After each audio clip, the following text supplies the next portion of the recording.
Last week, Into the Radius got a beta branch update, the 0.14 beta branch update. This brings things like modular weapons, mag palming, dual shotgun shell holding and reloading for the most part, and just many other different things. I did talk about this in a previous video and kind of not really go too much into detail, just more or less what we kind of saw in the Discord that was shown. But there is a lot here.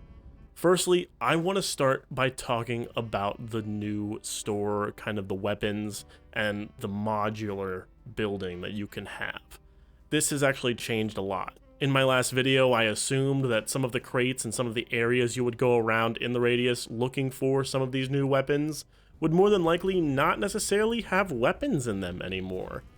They are more or less going to be, I guess, pieces.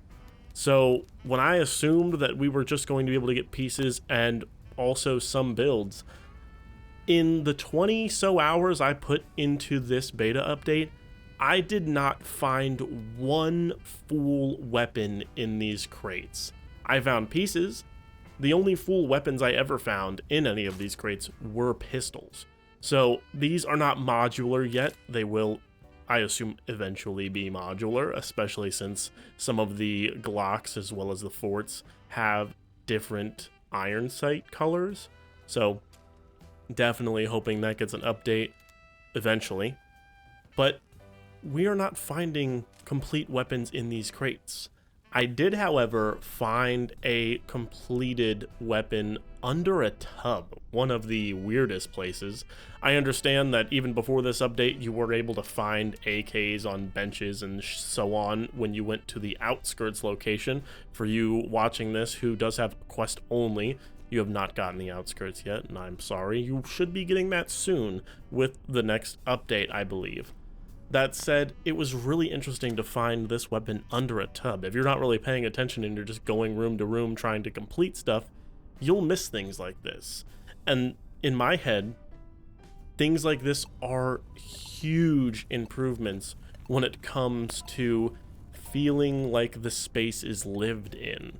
Maybe these people didn't have kids. Maybe they lived alone. I don't know.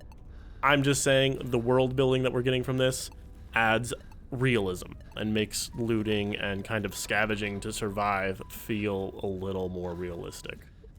Don't worry, I didn't forget. We also did get a few new weapons. We got the PP1901 Vityaz, the MP9, the SR25, and some variations of already existing weapons from the barrel length as well as some of the rail systems have been updated on some of the weapons like the M4. The big thing here is that all of these new weapons are not going to necessarily be final, but seeing that all the new weapons are already modular is a huge improvement over what I would expect to be getting.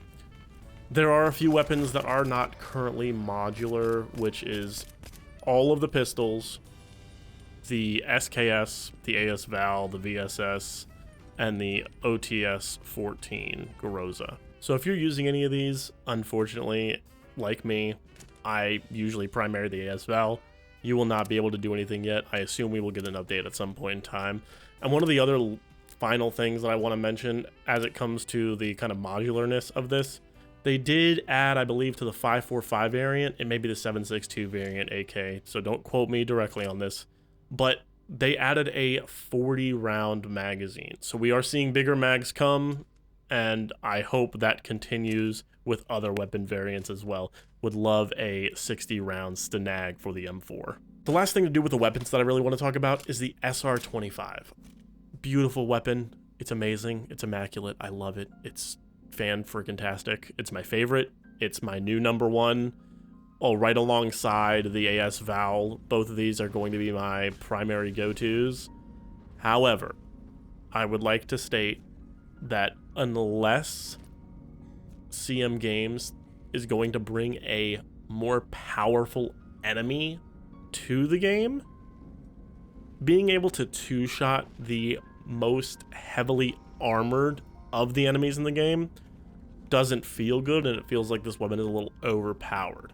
Now, if they're going to bring higher difficulty enemies, and we're going to continue to see AI improvements, because we are, I think maybe it's okay. But close quarters, the SR-25 is just doop doop, done, and you're dropping whatever's in front of you. It doesn't matter. I will say, of course, you are going to get dropped extremely quickly depending upon the difficulty you're playing on. But I think as it currently stands with the enemies that we currently have, this weapon is a little too powerful. I believe it does 150 per bullet. I may be misremembering. It may be 120, 125. But even then, I still feel like it's a little too powerful. On top of the weapons, there are updated locations on both Forest and Outskirts for those of you who are on the PC VR version. So far, I've seen the church, and you've seen some of the gameplay of the church in this video. And there's also a sanitarium. Now, there is a quest that requires you to go get a black box for the most part.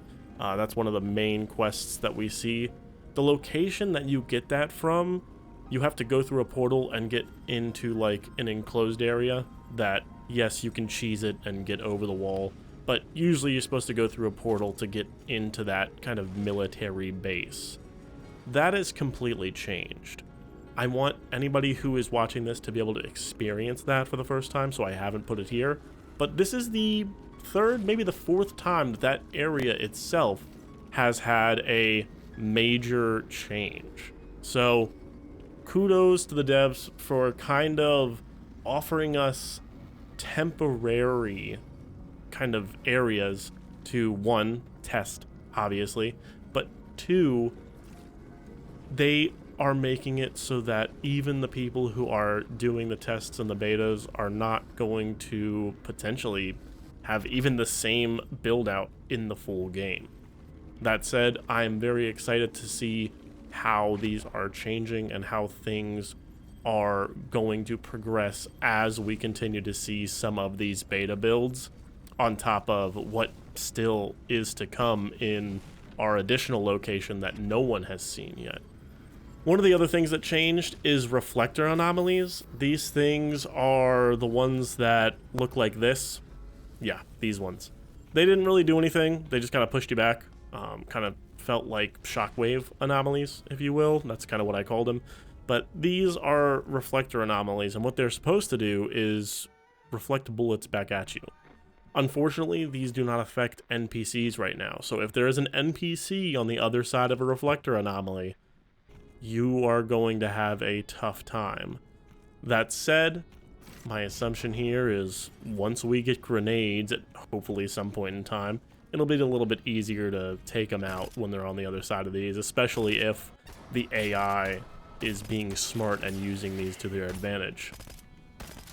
Speaking of AI, the AI is seeming a little bit smarter in some instances. I'm not going to say that AI is 100% more intelligent and is always working its best, because we all know AI is not always going to be perfect, and sometimes it'll just sit there and look at you. But it has gotten improvements that I've noticed.